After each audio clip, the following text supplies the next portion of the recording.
අපගේ කතෝලිකයන්ව දැහැ ගන්නට පාවිච්චි කරන එක උපක්‍රමයක්. මේ දිව්‍ය පූජාව කියන එක අපි මේ පියතුමෙක් කරන දෙයක් නෙමෙයි. මේක අල්තාරය මත සිද්ධ වෙන්නා වූ ප්‍රාතිහාර්යයක්.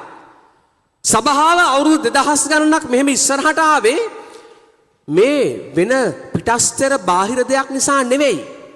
අපගේ ශුද්ධ ලියවිල්ලත් ඒ වගේම අපගේ සම්ප්‍රදායත් එකතු වෙලා තමයි අපි මේ තාක්කල් දුර ඇවිල්ලා තියෙන්නේ. ඒ කියපු අයට මම කියපු දෙයක් තමයි ස්වාමිලටත් බැරි කමක් නැහැ පල්ලියේ ඇතුලේ ඕනනම් ලොකු ෂෝ එකක් කරන්නට. ගීතික කණ්ඩායමට අපි ගේනවා හොඳ ෆුල් බෑන්ඩ් එකක්. ඕගන් එකයි ගිටාර් 4-5ක් දාලා හොඳ ඩ්‍රම් සෙට් එකක් දාලා ඒ පැත්තේ ඒ විදිහට කරනවා. මේ පැත්තෙන් ලොකු ස්ක්‍රීන් එකක් දාලා ඒකේ හොඳ ලස්සනට දානවා ගීතිකා වගේම වෙන වෙන දේවල්. ඒ වගේම පල්ලිය ඇතුළේ අපිට ඕනනම් ඩාන්ස් කරන්නත් පුළුවන්. ඕන්න. එහාට මෙහාට දඟලලා ඒ අර දැන් ඕකනේ ගොඩක් කට්ටිය බලාපොරොත්තු වෙන්නේ. පල්ලිය ඇතුලේ දෙන්නට ඕන කියන පැලෙන්ඩ. එතකොට මොකද්ද මේ අද මිනිස්සුන්ව අරයි යන පැත්ත?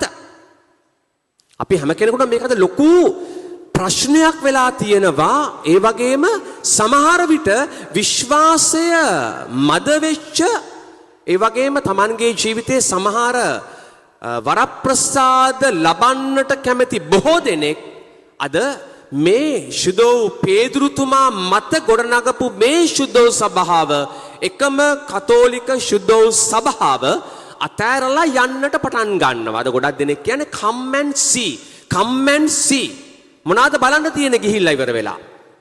අද ඔබටත් මම හිතන්නේ ඔබගේ ගෙවල් වලටත් අද බොහෝ දෙනෙක් කෙනා මට මතකයි මම පිටිපනේ ඉන්න කාලේ දැන්ට අවුරුදු සුනාමිය වලින් පස්සේ 2004 මම එහෙ ඉද්දී මට මතකයි පිටිපන මුළු යායක්ම වගේ විවිධ වූ සභාවල් පිහිටවලා තිබුණා. දැනට අවුරුදු 18කට වගේ ඉස්සෙල්ලා ඉඳන්ම බොහෝ දෙනෙක් යන්නේ මේ අය යන්නේ කතෝලිකයන්ගේ ගෙවල් වලට. ඇයි මේ මොකද්ද මේ තියෙන අමාරුව? මොකද්ද මේ තියෙන කැපවීම? මොකද්ද මේ තියෙන ආසාව? ඇයි මේ වගේ කතෝලිකයන් පස්සේ යන්නේ? ඇයි අපිට අපි අදහන ආගම මදිද? ඒ ආපු වෙලාවක මට එක පුද්ගලයෙක් කියපු දෙයක් තමයි ෆාදර් අපි බොරුවට මේ අයත් එක්ක රණ්ඩු කරලා වැඩක් නැහැ. අපේ මුතුන් මිත්තෝ අපේ අම්මලා තාත්තලා අපගේ ආච්චිලා සීයලා අපගේ පල්ලිය ඇරලා දේවස්ථානය අතෑරලා දිව්‍ය සප්‍රසාද වහන්සේ පැත්තකට දාලා කොහෙවත් ගියේ නැහැ. අපි පුදුනේ මේ ආගම තුල.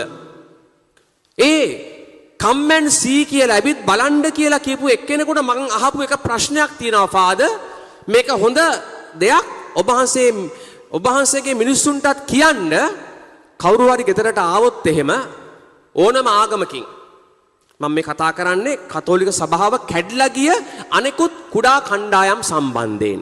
ඒ පුද්ගලයා කිව්වේ එකම එක දෙයයි ෆාදර් කරන්නට ඕනේ. ඒ මිනිස්සුත් එක්ක බොරුවට නිකන් ප්‍රශ්න ඇති කරගෙන ප්‍රශ්න අහලා අපේ ලේරත් කරගෙන වැඩක් නැහැ. මම එක ප්‍රශ්නයයි ඇහුවේ ෆාදර්. බොහොම බුද්ධිමත් පුද්ගලෙක් සාමාන්‍ය පුද්ගලෙක් එක ප්‍රශ්නයයි ඔහු ඇහුවේ. ඔහු කිව්වා ෆාදර් මට ඇවිත් බලණ්ඩයි කියපු පුද්ගලයාගෙන් මං ඇහුවේ ඔයාගේ පටන්ගත්තු ආගම මොකක්ද? මේ සාමාන්‍ය මිනිස්සෙකුට උන්වහන්සේ බාර දෙනවා මහා විශාල ඒ වගේම ලොකු අනාගතයක් තිබෙන ලෝකාන්තය දක්වාම පවතින්නට යන මහා කාර්යභාරයක් මහා සභාවක්. කවුද මේ පුද්ගලයා? පේදුරු කියන මේ සාමාන්‍ය ඒ වගේම ස්වාමීන් වහන්සේ ඔහුව කැඳවුවේ ඔහුගේ වෘත්තියේ යෙදී සිටින අවස්ථාවේ. ඔහු මසුන් අල්ලමින් සිටි අවස්ථාවක. ඒ පුද්ගලයාව කැඳවලා ඔහුව අවුරුදු කීපයක් ස්වාමීන් වහන්සේ ඔහුව ඒ සඳහා සූදානම් කරලා අවසානයේ මේ සභාව බාර දෙනවා. බාර දීලා උන්වහන්සේ ස්වර්ගාරෝපණය වෙනවා.